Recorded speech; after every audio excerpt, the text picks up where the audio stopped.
Praise God. Ja. Fai lewa e mai mo mai fa mo mole ia ona lewa ia tatou lunga le tatou le upo le tua ia ele fontoe talia tu telefoni fa mo mole. Ia e mafuta mai lunga tatou tu lau. Ai foi se mai ia fa pe e mai mo mai te ngase ia ole aso fo ne fo lu ngase fo le upo le tua. Amen. Ia le li. Ole taiao tatou falongolongo i le matau pulea o le mea lulua tangata o le mea foi nai na seseleina. O le ale mea lulua tangata o le mea le toi seseleina lava ia. Ia o le lau tatou loa nao sina toi pai la titi atu iai ia tatou toi so toi la ia lea ina ia mawhai ona i loa e tatou ia le tāua foi o la lea vaenga o le upo le atua o nai tele ista ngata o teimi nei, lau te lo uloa ua lato fesini ngia fo ili atua. Teimi nei tele ista ngata la ua safa, la ua te le whane tonu. Ae, o le se lenga na o le fatu sa to toi le se furu tausanga po le luos furu tausanga taluai. E fiua ala e sua le ala mai o le sauai. Ae mafua mai le fatu na tuto, ona o le upulea. Ele o se tala fo le whapa ole o na fai. Ele o se tala vole tau na tu sia fa tumo tu spaia. Le ai o te lei o lona afianga. O le safa foi la ma le fane tonu tangata vai teimi nei. E mafua mai foi tona. Te loa e a fai fo fa fonga mai nisi o lo o fa pena ona.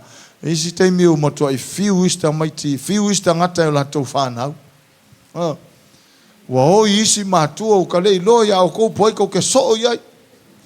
Ko kiki ngo fat pui wa kele ko inga wole lo polar ko inga fai ya ai ma ai le ulo o la wo sele foi la na fatu santo toa o soi fu na matua mele e tataua ia i taimi nei ona matua alu artanga tai lalo e talia i le upo le to inga la sui u mai mea oni fetu u man fa malaia sa tupu to nai e sui uma ele atua mai ave ese uma ele atua ina ua fa maulalo tangata i lalo le au malosi o le atua.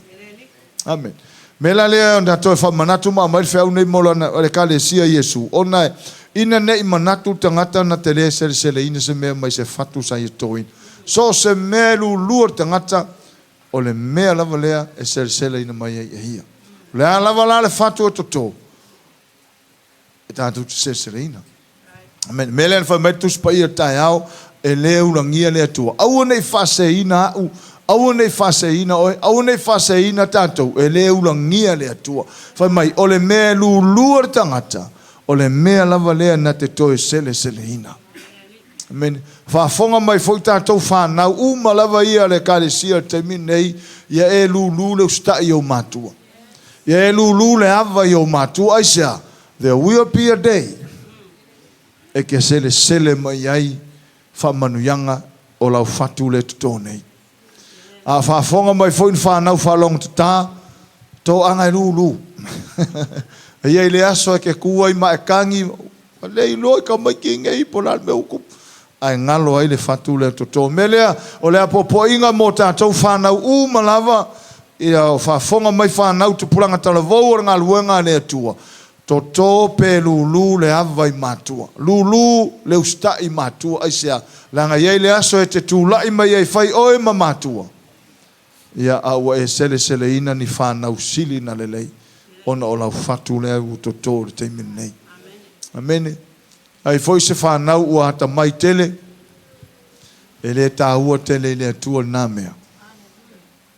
Ai tāua le atua lo wava i o matua. Amen. Ya, tele lava nei vaenga tau o mta putai. O lesi fateta inga fo lele. Fateta inga Yesu le na fai. Le tala ye Yesu na fafanga Yesu le fia afe o tangata, lima afe o tangata. Ile lima a reto malelua ia. More than 5,000 people. E sili atu male lima afe tangata. Wa o le fai tau ele o fai tau lia umo tangata. Ai totoe mai atos furulua. Mai le lima afe, mai ia e lima, mai falawa e lima, mai ia e lua. Lua ia, lima falawa. sai le limo Yesu, mai le tamaititi, sa le leilo na mafaufau, sa ia tu inatu, sa ia tu inatu.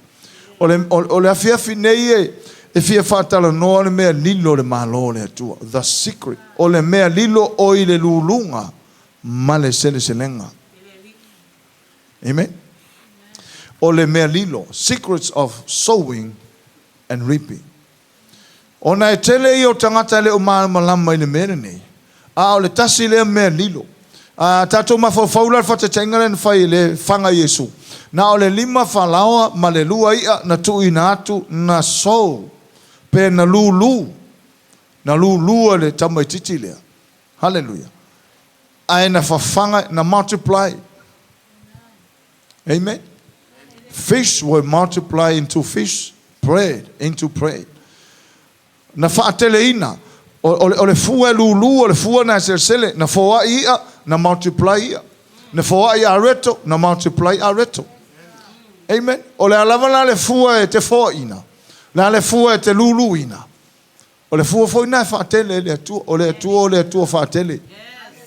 Amen. Whai lo tua oi o le atua whaatele o le atua tō ese. Praise the Lord. So ale leila le fatu toto. Lona winga o lo tatou luma nai. Our future depends of what seed is sowed kai minge. O winga o lo tatou tai ao o lo tatou tai ao por tatou luma nai. E fua I le tatou fatu o lea e toto nei today. Ia o te le I o le au ngā mo tatou la inga o le tua. Hallelujah. Ai o le e fia so tu la ile mea lilo le tau le mea lilo o le mea lilo la ile foai la ile lulu mani sele. Secrets of sowing and reaping. O le mea le tau le whaia tangata.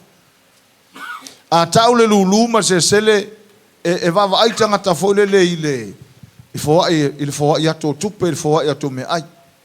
Ai ele tu fale nganga. E lua I tu e ele positive side ma le negative side. Ai e lilo mele le o mamala ma te ro tangata. Ai le leo tatou whaasoa ma tatou taratala noa. Ina ia tupu lo tatou langona ina ia toto ai se fatu le lei. Malulu ai se fatu le lei. So lau tusi le kenese ma tau poe e iwa. Tau poe valu. Praise God.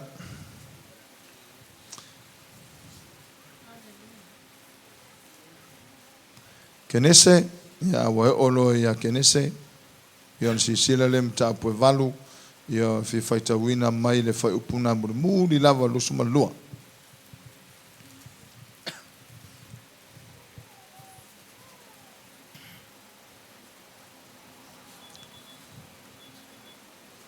Praise God. Fai po lusuma lua lo fa pe mai. O aso umore lalolangi e le toe utu wa ai o tausanga e sele ai. O le maalili foi, ma le vevela. O le vai toe lau, ma le vai palolo. O le ao foi, ma le po. O le ao foi. O le loa le atua. O le tula fono le atua e le suia esis. O aso umore lalolangi e le toe utu wa ai o tausanga e sele ai. O le maalili foi ma le vevela. O le vai toe lau, o le vai toe lau ma le vai pololo. O le a foi ma le po. Fi vai tauina ma New King James whapea. While the earth remains, seed time and harvest, cold and heat, winter and summer, and day and night shall not cease. Shall not cease. O le taratala no le vahenga lea. E inisi lo minga e peo le New English Translation of apea mai. While the earth continues to exist, planting time and harvest, cold and heat, summer and winter, and day and night will not cease. O le alava la tau te vava tu la fono le fatua le tua ina ua mai fo fonga. Tu la fono le ia le au ma le po o le vai pololo ma le vai to lau o le vevela foi ma le malulu. Le peia o le uka ku o le vevela. O tato wo yo ia nei le vevela. Ai le suia sesi. Fai mai. O aso mai ia la langi nei. Seiva ngana ua le to iai se laulang. Ona le to iai lo lea o se selselenga. Ua leo to iai foi se lulunga. Ua leo to iai foi se vai to lau. Ua leo to iai foi se vai palolo. Ua leo to iai foi se auma se po. Ai a fai o aso uma o lai iai le laulang. O mea ia e tutupu i aso uma o lai iai le laulang. Ia te ula i le mafau ma le loto o tātou le whanau le tua. O aso o le iai le laulang. O aso foi a le tutupu e mea ia tātou. Le aso e sele ai. O le aso e ata ai. O le aso e tangi ai. O le aso e whanono ai. O le aso e mawai lau tupe. O le aso e te ata ai na ua maua lau tupe.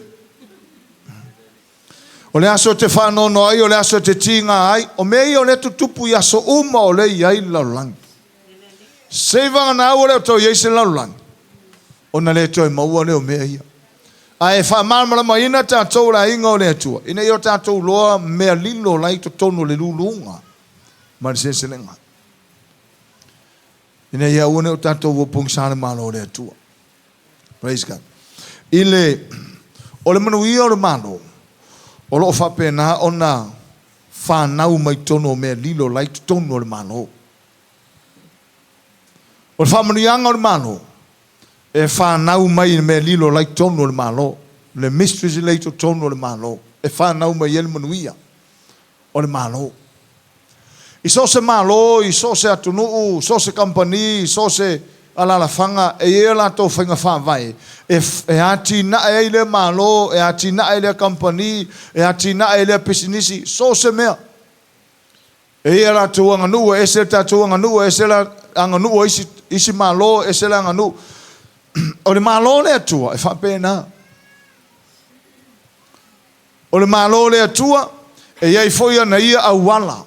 Awala la ia e tu ina mai le atua, i le tangata. E manuia ai le lalolangi, e manuia le tangata le lalolangi. O awala e tapena e le atua. E iai awala e tapena e Samoa e atina e Samoa. E iai awala e tapena isi malo e atina e nato malo. E iai foi awala e atina e ai le malo le atua. E iai awala au mai le atua e atina e malo le atua. O le atina ina o lona malo, le atina ina o le malo le atua. E atina e lalo nei. E le atina ina le malo le atua le langi. E atina e le malo le atua i le lalo langi. Onga o le tātou assignment i lenga a mai e fai. E a mai tātou te whau o le malo le atua i le lalo langi. Whaonga iei oe. Whaonga iei ia. O ila. O lo ta oto i nā mea lilo le hei to tono le lulunga. Lala whai leo whai le whiong pa ia le tua aso uma laulangi. Aso uma laulangi, aso uma e tūma wai laulangi, aso uma tau te auma wai laulangi. E le utu wā lo na winga, e le misima mea ia. Tau sanga e sersele ai. Tau sanga e lulu ai. O le tau e iei season se se ese. O isi atunu e iei season. Kako e foi kako season. Ia kau le maua ya kako. Ai maua isi atunu e iei taime e malulu ai. Kaime ko ai sa ili kaime mawhangawhanga ai. Kaime sama ai. Kako sama whasolo ako. Hallelujah. I le malo le atua, e iai ana awala, e iai ana metotia, e iai me au mai le atua, e atina e ai mai whape naun tatou loai, whau le malo le atua ina ia tupu. A si sila nei taimi o Mose, ai whai tau le salamo se lau martolo lo i whai upo e fitu, whai mai, na whai loe le atua o na ala, ia Mose. Mea uma e mana awai le atua ina ia manuia i on tangata, e whai loe le atua ia Mose. O le aikia la le atua o maltemi nei. O le ae tupu pea. E whai loe le atua o na ala i ona tangata. E whai loe le atua o na ala. E whai loe mai whai le atua i a teau. Ina i ma whai ona. O na tupu tele le ola fia ma le ola manuia o na tangata. Whaali le atua o na ala i a Mose wa e whai tau salamo le tolu whai po fitu whai mai. Na ia whai loe o na ala i a Mose. E isi tangata e le i loa ala o le ali. A whaina whaailoa e le atua o na ala i a Mose. E whailoa foi e le atua o na ala i a tā ua. Musu tangata na o taftafa e whailoa foi le atua na ala ia tāua.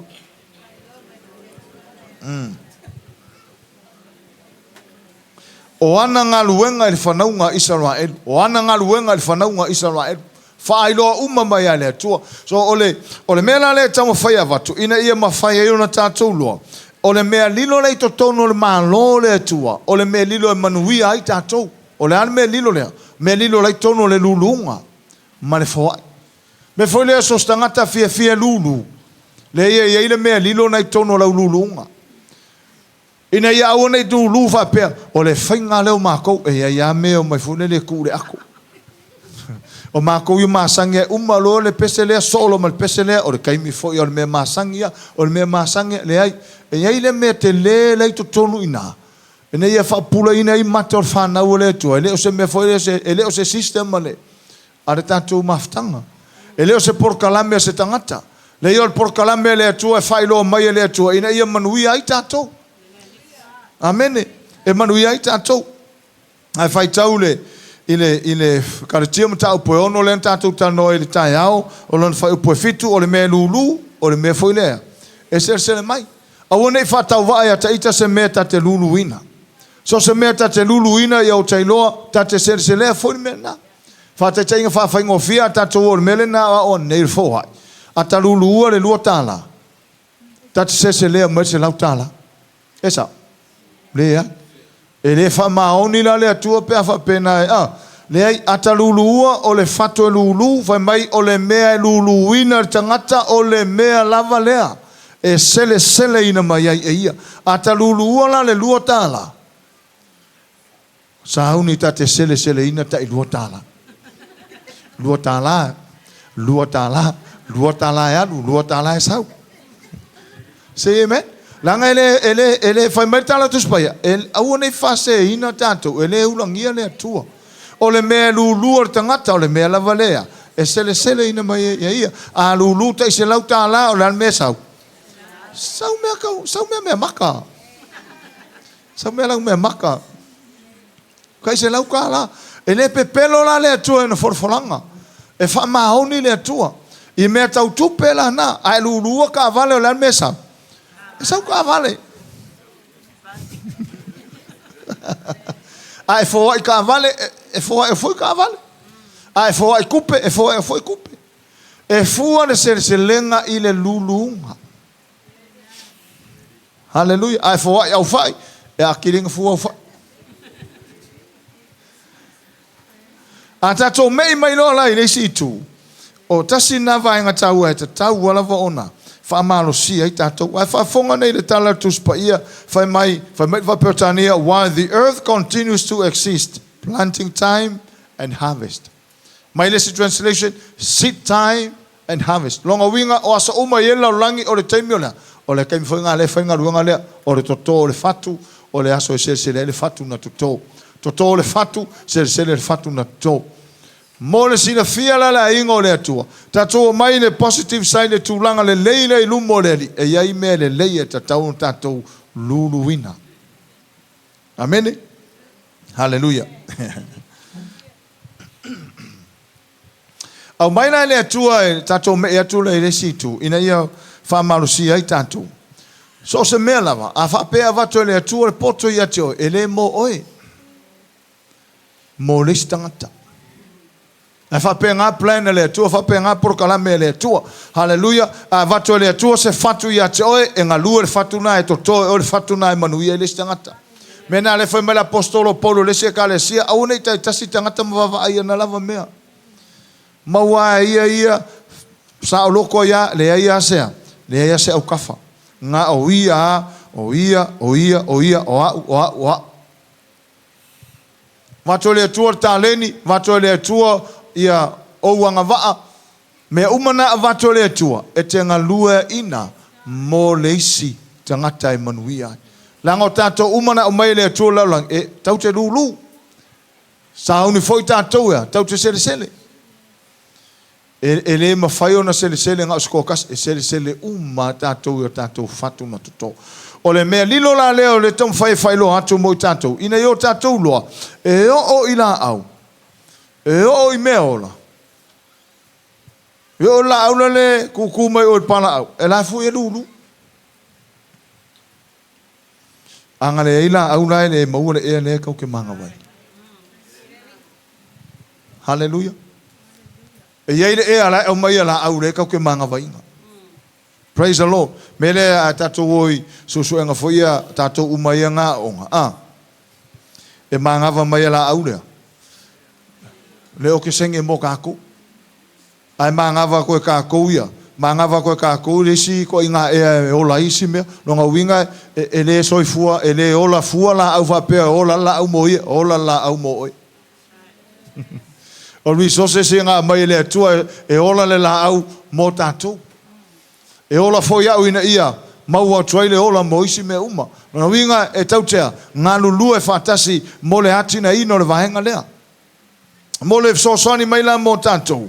Hallelujah. Ina ia mawhai so se teimia lava la e tau te toto ina i se whatu. Ua tātou i to tonu o le sio manga o le tu ina atu o le ola mo le isi tangata. Te lo le atua whapena. O le teimia na lulu ai le atua. Le penge fiki e kako. Lulu le tua i lana foa i mai o lo nalo. Lulu le tua e ala le tui na mai o lo nalo. O le mena o lo foa i, o lo lulunga. O nai te foa i, o le lulunga o le mea toto. Wa le winga na o le upo o le sowing, ia ma le reaping, ia o le toto, ma le fafai. Fafai ma manga. Fafai ko ngā kapis. Fafai le ko ngā kamako. Le alava se mea toto e iai le aso e fafai ai. E le tū whale ngangala mō tātou i tu ina atu i atu oe i mea lofa ese ese. Lesi, oisi tangata sole pe kau le fia smile fude. Pe hika whasolo a koa. E manga o mia fude ata. Ke loko anga lulu aka. Wa ai anu fwese mea e maria lo loko aka les. Sei sinanga kakanga u kafu. Sei panga singa smile ngai kanga e ka. O le si a pupula se pe o le sifile o langa ako. Per pupula koriaka ho le se aka. Ke no o le fatu fo le menga lo ko anga ke aka. Ele ke ava ko le atu o le nature nga ava o le na tula le nana mai le atu. Ele onga lua inga le si. Fo ole ata fo ko o fo ai fo menga nga ke lulu ole ata nga o nga ka mata ata te fe ngai ai lulu fa u nga au fa u ke fa sanga ye al wako I ka fa u al wako le fa le lof ka mar fa u al wako le ala ku le fa le ka mar fa u ala ku le office ka mar au fa u va pe o sor ai le lo ye ora ka me fo le fa o fa u fa le ko a maka ngenga aka u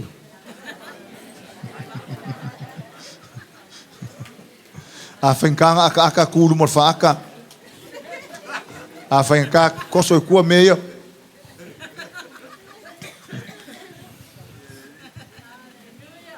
A tatou ane mea tau finance, mea kau kupe. E a tatou loa le leo le malo le tu iei uma mea. Whawhonga fo le tala Yesu, whai mai. Moai saili. Moai saili le malo le tua. E sa mea la saili ai. O isa me o kupul malo le tua o saili ai. Al malo le tua ngale iloa. Saili la su el malo le tua. Saili le malo le tua ma lana mio tonu la iai. Ore wanse mau ai le merna. Fai mai la iore tala nai muli le ukau loko le o whaola inga. Fai mai ia. Onga ko e sei le pe whao popo. Onga whao popo tua i leo ia mea uma ia te oto. O a mea uma. Ia mea ngā le mo heines. Mea ai whanau kwa le se o ki ngā rewha mai. Lei o ke usua. Ke hanu. Aisea. Lango le sa ili mea lea. Ai o mea ngā lai maua to tono le malo le tu. Ele aisa mele o maua tono le malo le tu. O le mea lino la le ta tauna. Tauntato mamlama lai ko kongo le luluunga male sele selenga. A lulu sa ili o le malo le tu. A tato luluina le vaenga lea. Tau te maua ma mea mai to tono le malo le tu. O le wha malo longa. Ele maua kauna iko e maua kongo le malo le tu. Ele mau fa malolonga e fai pele e mau e malo le tu. Ele mau fa malolonga i mo meu ava iku ma isi mau vai foi o fufusinga ma e mau e malo le tu. Fa malolonga la ile malo le tu. Ale ke la mau. Le o la ka me fai o le o sa i. Fa tau va ala ya o lo fa mauni na ya. Fa tau va ya te o lo fai mele le ngai. Ai one ngalo na te lulu. O se foi kai me kau feio tātou ono tala istanga mai o le fia mioko nguia. O le fia kama i wa pio nganga le wa e mai kai minge nganga fa Facebook full. O le fia ia. Isa nga fa penga fa ko fa o le ala po e le skama ia. Nanga o le tali o le tua. Amen. So mea umala e maua to tono malo le tua. O le mea lea so se mea lava e tatauna. Ia awane ngalo e yeile vai palolo, e yeile vai to ilau, e yeilea. E yeile se selenga, e yeile taimi e toto, e yeile taimi e sele ai. A tato wolo ma soi fua la langi nei. Ia i loa nai te toto. Koko e lesi ai u. E lea so sele mai makua feiloa i makangaka ai u. Langa sele foi a ka fia lu ai u sa un ele aso ka ke sele ai le se me ele ai ma se me anga ia se me que foi a koe ai se me que foi a koe le kai ku ala ia wa fa popo ko mar pepelo a wa uma fa salo ma ko o nge kau kala mele alulu ai u sele ai u alulu mata atata sele mata atata alulu foi le lima foa e te sele ina foi tangata foa yatu yate on e tangata ia wa inu ia mena o le lulunga sele ai fa monianga le tu e tangata na te la mai na te fa fonga mai wa e inu malie i momorto anga lulu menele a fe tangata lo fale lulu mata atata pe ngar swaki ko anga aka ya lu tangata na o matua langa o tala fa fonga fo le tala Yesu foi mai pe na o se ipu vai tala no Yesu le ipu vai ona o le ipu vai o le me mau ngofie a o le me sili non fata va pe a so ku se pu vai va pe kalo fa se inga le se suka le se ki au Yesu le tan no le pu vai e na le pu vai e mai mau na le pu vai e fo ai ono le ngor so ai le ngor Yesu fo ai ono le ngor so fo ai ono tangata na wa featu fo ai ono le ngor tangata na wa featu e le ngor Yesu mai fo ai le pu vai ono le ngor Yesu a e fo ia la se ipu koko ma se ipu sanguisi wa ovaku le ipu vai ai fa fonga na tala Yesu ai fo ai le pu vai ono le ngorso ai fa mai e sau tu lasi o lasi ka ko ma fo fa le pu vai ai sau ko lasi fa mongia mele awote fata mala ila lulunga ha o isi taimi la tu ai le fa mnianga lo ainga la wa fa kamala ko fo ia ka ngaka le ipu vai le ipu ki le maka aka le masemea ngale oi mai kongor kuar buku mai oi se afer ko ngaka sa fa fero ifia amen ki mai masepe ngar kaya po ko nga yo oso mai fong vai esa maluru kamanga ya ngala ngole vela po vai ke lor kai mingi se maka hala i me mo mangui ore tu maka alia i me mau e whamangianga mai le malo le atua o tātou te whata mala i me mau e tātou whamangianga le li amen pe ko waku e kasi pepa masi o lo wakari o le aonga whaapaka mai e ave ale se paka sari e mare popo foa i ai lulu ngā mea mai manga e aru kanga e sau kua lasi whamangianga e mau e kako leo pe u mare kua kanga e laku sesi ma se pusa masi ako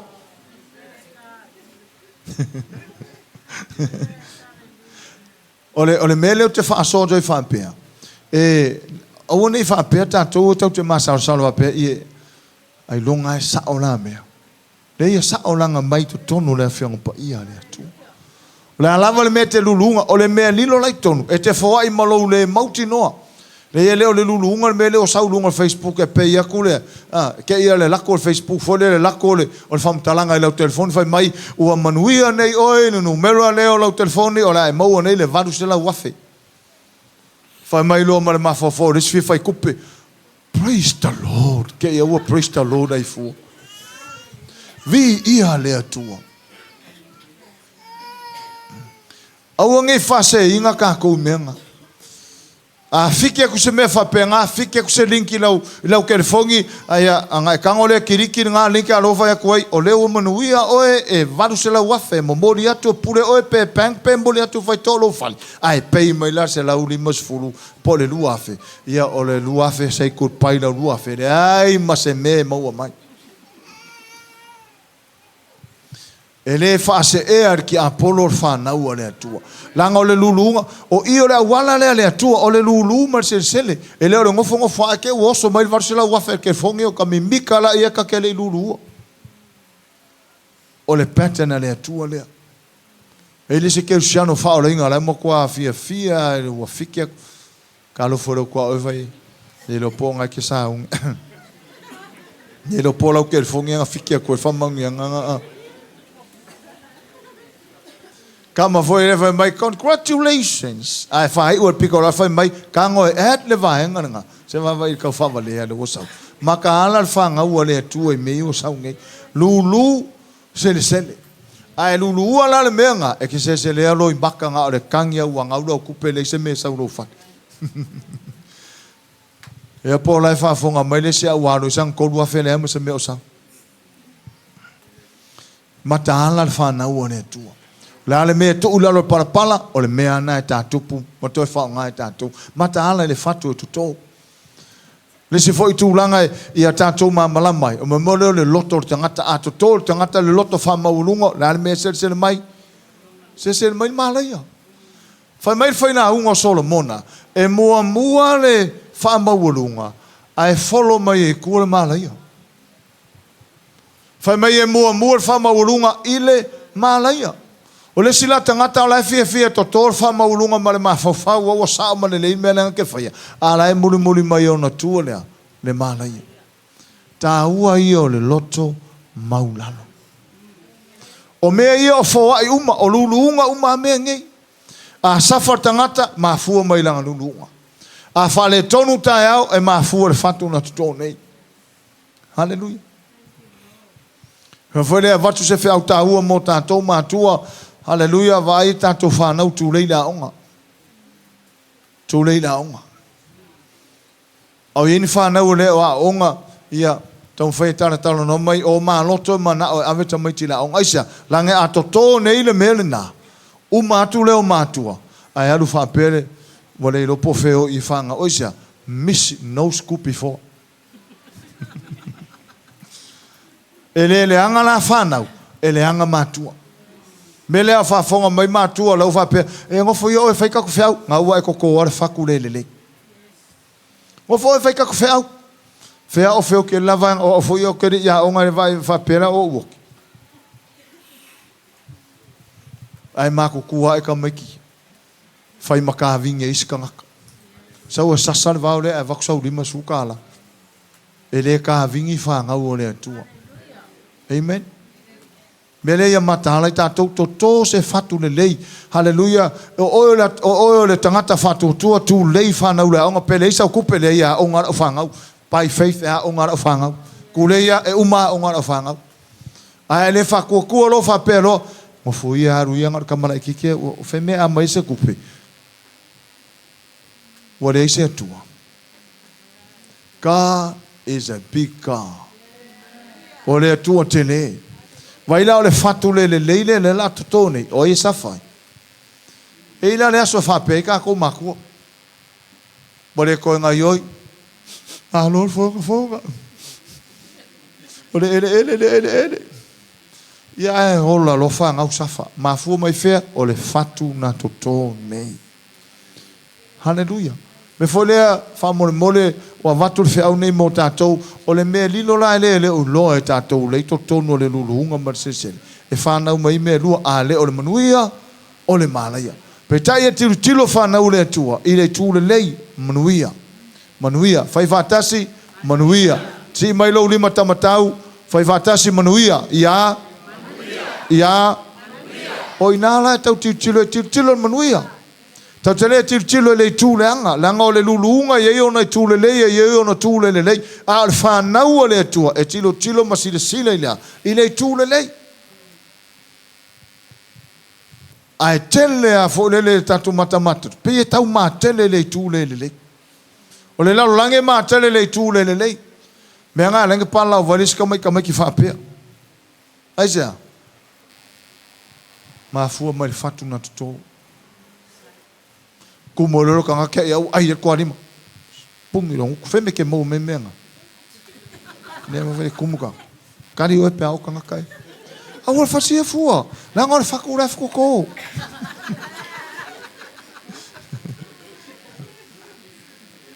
O wa sta mai ka mai ki fa pe a pa la van mengi. O ma ku ku upo si ka 5 ka usanga e ka la mai. O ka fiku sa furu ka ore upula ye. Ai mafua mai ile fatuna toto. Ke ia le usonga fai fuska mai kiki. Pinge kulo kangi simbe. Anga ora ka mai kifa. Me mai ya. Feke mo menga.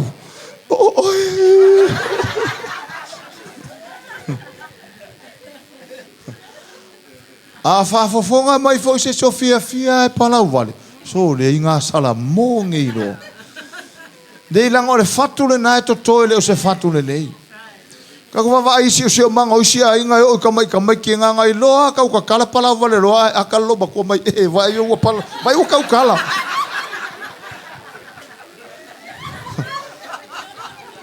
Awar sa mo pe mo muar ka mai ki ka o mare upuranga. Ala wa ka fa mai lo mo ko voi ka lo fa se o ka mo ka kala a ele anga le upula ka kala mai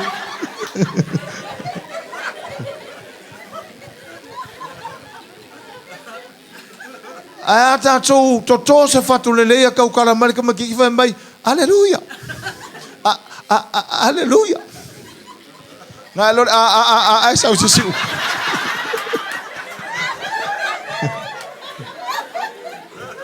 so se fakua e kokol para pala. E ola. Me fore ia makahala ka kou makua makahala. Makahala foi ka maki ngai wo ia ngai ka maki nai. Aleluia. Kua ingai ka maki o ngai si ai. Aleluia me alai ko o mangu a mai fane. Talo fole o tau mai fai ngo faula inga lo de ko pala vale.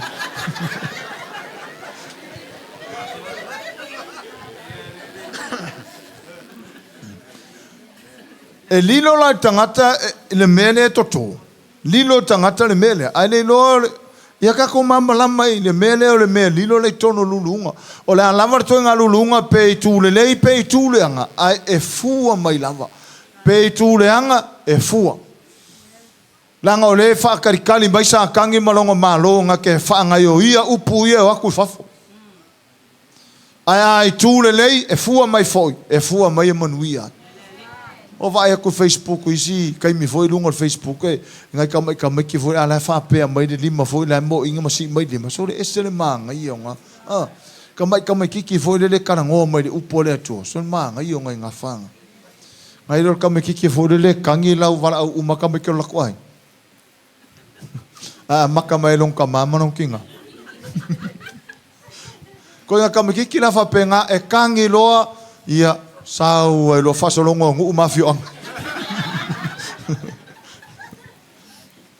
o ka se le yo nga fa haleluia disciplina ka ko fanga ta to foi matua au yese ta mama stina ele para vale fa sa mo para vale fa pala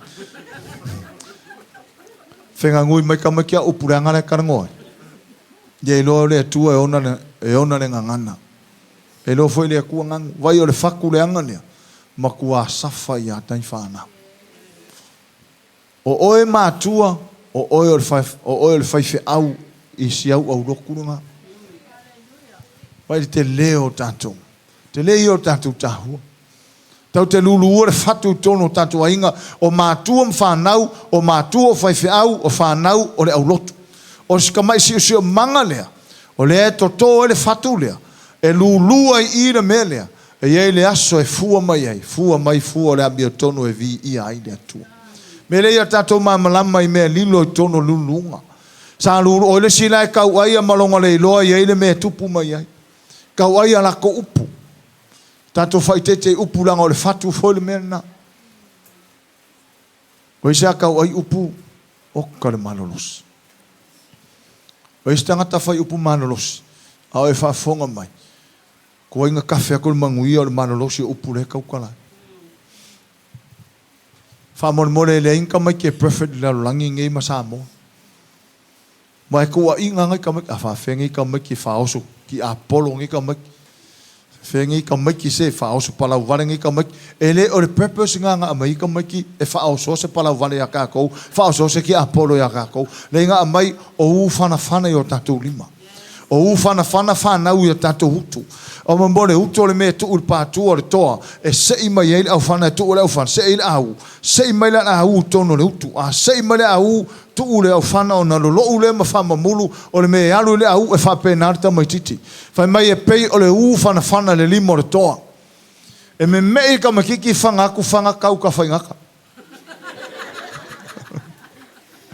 Kele whanga au ka whanga, kele au ka whanga aku ka malala, ka whanga aku wharpuipui, ka whanga aku whamasingonga ia souma, ka whanga aku ka asolo le makek. Aisea, mafua mari whanga ngore au. A whalangolongo mai fau tātou whanau, au ke kua iau mākua, o lunga o lesi mea, o lunga o leu sukai whanga. Vi ia le atua o le whai tiu teo mātua. Ai a tātou loso se mea e toto nei, e fua mai a tai au. Mele wa lainga fia le loto isi mātua isia. Wawai aku whangau, saulea kali, o kai manguia, saulea malonto o lua, o kai manguia. Amene. Kau whai o mai uma, kau whai o mai ma whangau, o mai ma whangau, ai sa whai ko inga balo makua, ua ko ua bai. Ia loko mai, o ele ngua siau ka, o pretty le ngua. O pretty. Kau whai karakala mai ako kupe. Ia wakulau rima se lau lea. Wakulau wafe lea. Waku ai ngare kali ar ko iga o se mea whangau le lei. Vai, le lei whangango le au. Ai a whai e se furu rima whangau. E o marikai mingi. Maukere ko wheiro. Ua aku mau ako ai ala kou. I le mea sa holo ma soi fuai. Tātou foi whanau, o e ke whiu e kausio mākua. Oka se mānga ia vai, ngai ke lulu ngei mo atai au. O ke ko mumu, whafonga mai whangau, o ko mumu. Lera wawhai saka, ai soo ngi ko inga. Kāre kouru wawea, whai mai whingu ki. Ai ingo ngā ki ka pe fingu ki kasi vaveao pe fingu ki kol vaveao ala mai lunga fai langa ele aso e ke sere sere. Amen.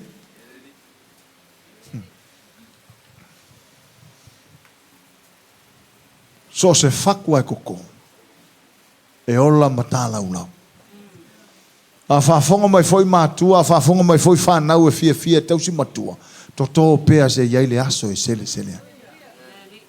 Amen. Ka ko foi makua le ua makanga ai manguia mai whangau. Anga ua makanga ai sere sele le fatu sa e tutoi. Me le tatou loa iei me lilo tonu i. O le malola o le atua, whapena. O ne whatau wa ai ati oi. So se me tau te whaia o le eito tonu tatou le malo le atua. Ai lulu whamaone se sele whamaone. Ai lulu mea tau tupe fo ai atu mea tau tupe. Ke lo le sistema le atua. Hallelujah. O sistema laulangi. Ai mana au te leu tupe. Ko angai ova. Ko angai ova ma ur karia ke fongi.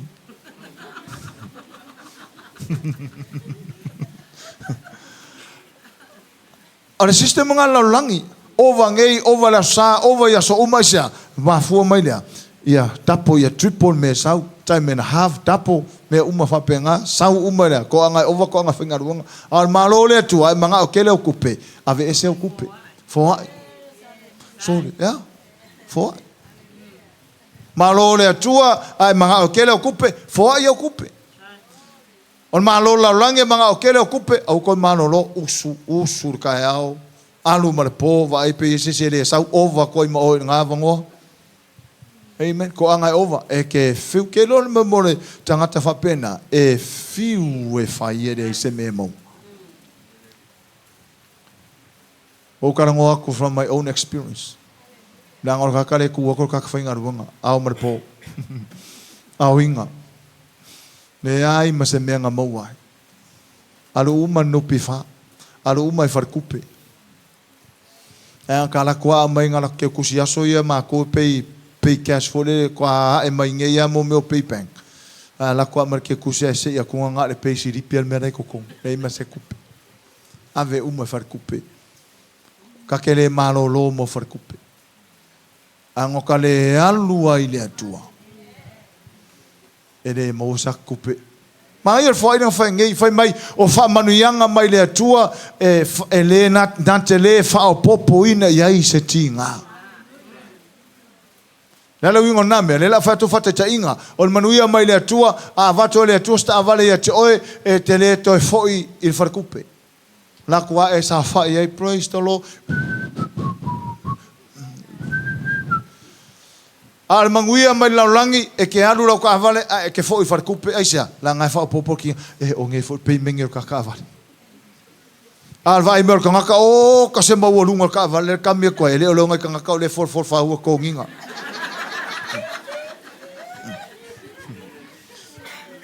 E ko lua ferma singa la for fa o pe la o mai la olek. Ai manga ia le masau. Mai io paudu ngala wala. Ai ngalo ai la amole la pa e su engar ku pepe ia me nga le fai mai le poto Solomona o le manuia mal family nga mai le tua tangata na te le fa o popo ia stinga le ase me avato le tua ia te oi e makwa e fa no ko enjoy o le menga o la lulunga o la serselenga fuenga e me lenga sersele fia ma fu la lulunga lulula le ola fale nganga le maftanga male atua e te sele ku ngai manguia se kai au manguia se vaso le manguia se mai no fa ngau sole sili kulua o fasa vai ngai ke lulu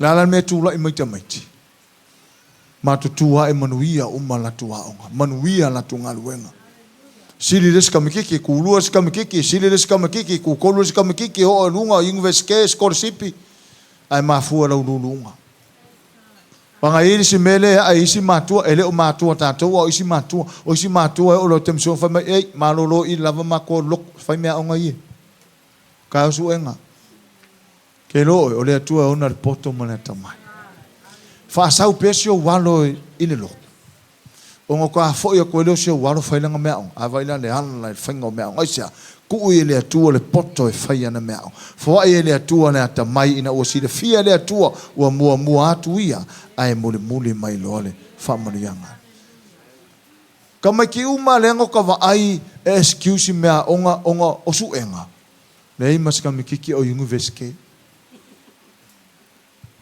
langal mele sa u va ai ia sa u kilo ia hallelujah. Le ai mas kam kiki o le lei. Ai fa fonga mai ka ko ka mai ki a fai nga ke a onga ia e loa lu mua la fa mua ave le tua. Ona e ata mai ile ona le ata mai le ona le pot.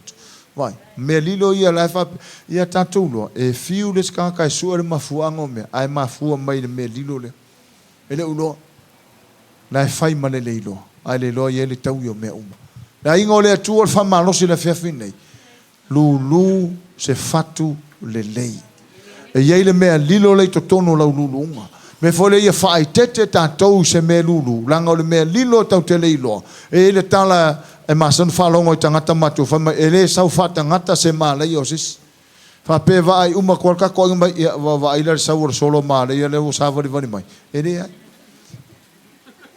E sau whalilo lilo. Ke ia loka mai, ke ia le hoso loka mai, mai e wakfal mai, e le masang e moka mai mere. Le masang. O wakfal mai o le fe kaura vai lunga mala vai la.